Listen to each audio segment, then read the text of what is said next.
Hello everybody. This is probably one of the coolest things I've ever bought in the history ever. I might top that someday, but you know. I got these for $86. Surprise, surprise. And this thing on the side here are shoes. But not just any shoe. Air Force One.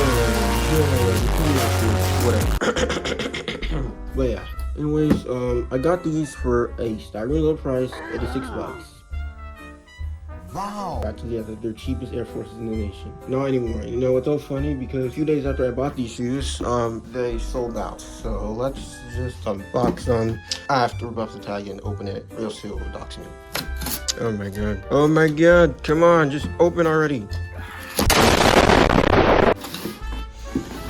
Holy moly, they're here. Alright. So let's just open them. Kind of nervous. $86. Still covered. Oh my god. Oh my god. Oh my god. Jeez, I can't believe I bought these. These look amazing. I'm definitely gonna be wearing these once a year, maybe never.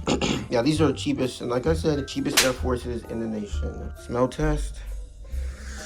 Wow, this is amazing smell. Holy moly. Yeah, this is. Oh yeah, 2 colors, both sides. Love the paper says Air Force One. Here's the right, left shoe. Where's the little metal tag thing? Whatever. That's it. That's all comes in the shoe. I got one foot. Now for the other one. All right. I have walked with them about a few steps. Obviously, about preserving them. And so far, they are like bricks. Cause that's the thing about Air Force. They don't break in easily, and you don't want to break them in because they look creased and they look ugly as hell. Ew, dude! What the fuck? It's unboxing the cheapest Air Force Ones in the nation. That's it. Alright, well, just like that, I am out.